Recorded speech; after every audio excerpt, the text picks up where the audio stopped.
What do you say, baseball fans? Rye Bread talking baseball, episode 37. You know we're headed to the Trop for the hometown hero. Brett Phillips did it again.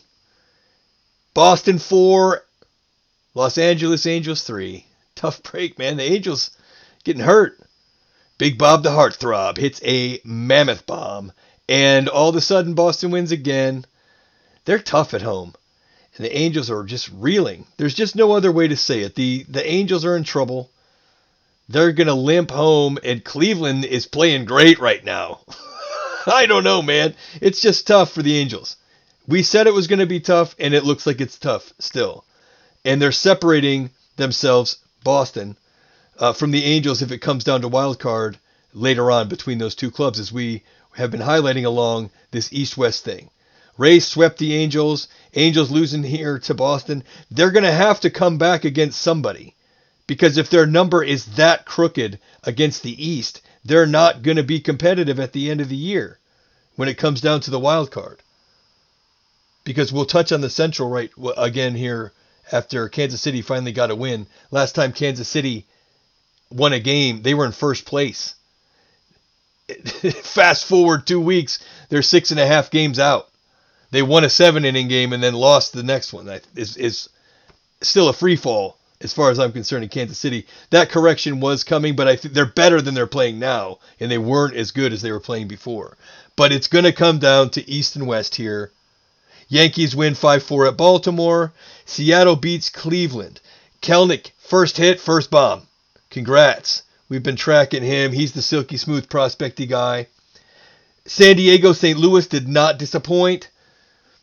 I'm checking in out there tonight for old two-pitch Paddock. Waino can put it together at any time, or he can throw BP. So St. Louis in first place in the Central, the NL Central. Paddock, if he has both of his pitches working, he's all right. But if he's off on one and he's just firing the same pitch over and over, he gets hammered. You've just got to sit on one.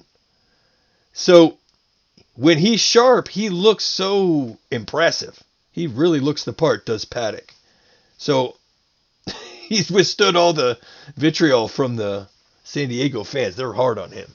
Tommy Pham and Chris Paddock, they take a lot of abuse from those San Diego fans. But I'll be watching that again tonight.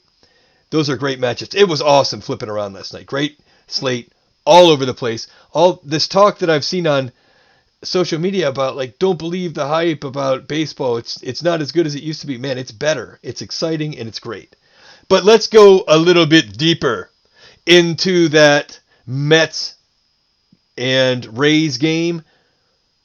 Glasnow was just putting on a clinic, loses the perfect game on a sharp play made by Willy Adames in the hole, and it's a hit. It's an infield hit. And then VR hits a home run, and all of a sudden it's 2-0. And then there were a couple other hits. It just came off the rails for him briefly, ends up going 8. And then they get picked up. Manny Margot is a dynamic player, and I just love watching him. His numbers maybe don't play it out as well as I think he is.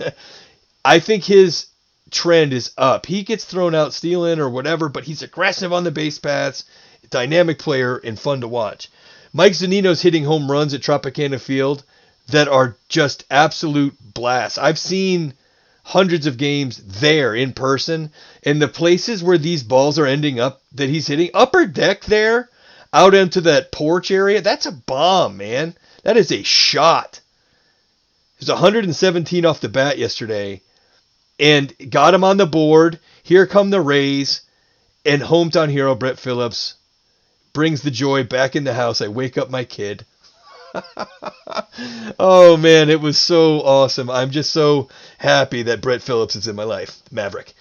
Flying around. Base hit to right. Let's fly it around to center field. And I'll tell you, Kiermaier didn't look hurt running after Phillips. I just loved that game. So exciting. The Mets look tough. And I just won't count out David Robertson anymore. I'm not betting against that guy anymore. He was solid again. Tonight you've got McClanahan. The price is expensive. Minus 150 for McClanahan. We said the price was going to go up, and here it is at minus 150. Goodness. Drew Smith and McClanahan. I don't know who's the backup the Rays keep that under wraps. I expect to see either Fleming or Patino behind McClanahan today, or even who knows with them. They can mix it up.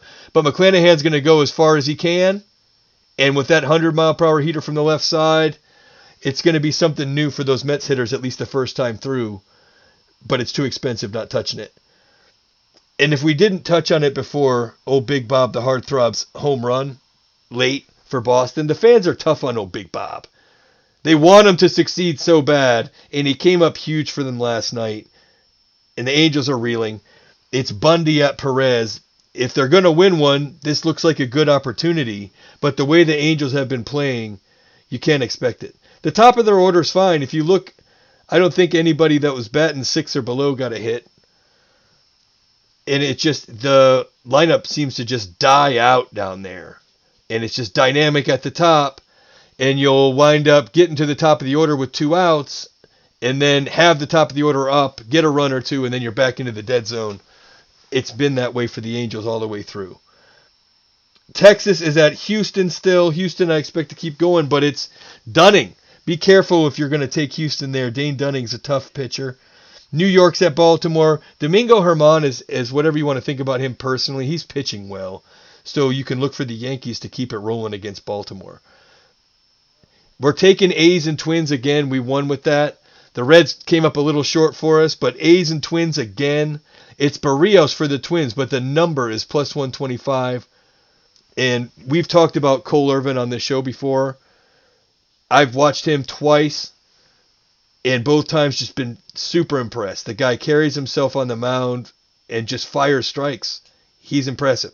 And I think that the Twins are just playing so poorly, and the A's are playing so well, that plus 125 is just too enticing. That's our bet for the day.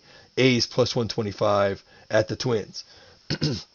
I said before I wanted to touch on Kansas City. Man, no end in sight, but they haven't won a 9-inning game in 2 weeks. It's really hard seeing them fall so hard. But it just drives home the point before we go on to the National League. These East-West games are so critical, and the Angels really need it tonight. They really need one tonight, do the Angels.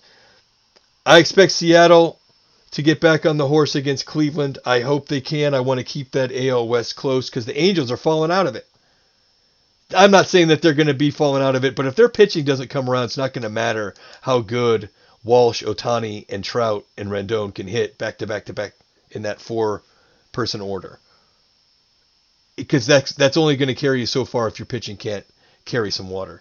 So, moving on to the National League, Giants still in first place in the National League West by a game and a half. Atlanta beat Milwaukee 6-3 last night. Atlanta and Milwaukee are both our picks for playoffs. I got Milwaukee to win, but it might come down to Milwaukee and Atlanta and the wild card because Seattle's looking tough, and I've picked the Phillies in the East. St. Louis needs that one at San Diego. I think Milwaukee has a tough road with Ian Anderson versus Brett Anderson. I think Ian is the far superior pitcher here. It's an expensive number and not touching it. Another pitching matchup, you've got Aaron Nola in Philadelphia at Toronto. Aaron Nola is one of our appointment guys. If you haven't seen him, he's worth checking out. And back to that bet, before I go, I didn't just pick the A's because I think they're good. I checked the splits for the Twins versus righties and lefties, and it's virtually identical. So I thought maybe the number was inflated because they hit lefties incredibly well for some reason, but it doesn't match up that way. On-base percentage for the Twins, yikes. 312 versus lefties, 311 versus righties. That's not good, and it's almost exactly. And the OPS is 734 against lefties, 726 against righties. It's virtually the same. And they've been playing poorly. There's no definite split. Irvin is good. So if they're not especially good against lefties, I expect them to struggle with him. So that's why, hence the bet. That's about all for today. Get at me on Twitter at RyeBread0844. Don't forget Bascom's Chop House, Clearwater, Florida. 15 minutes from the Trop. Best steak in the city. Best wine list in the city. And Sunday Fun Day. Route 66. Seoul, South Korea, Itaewon. Be there. We love you guys. We're going to do 162.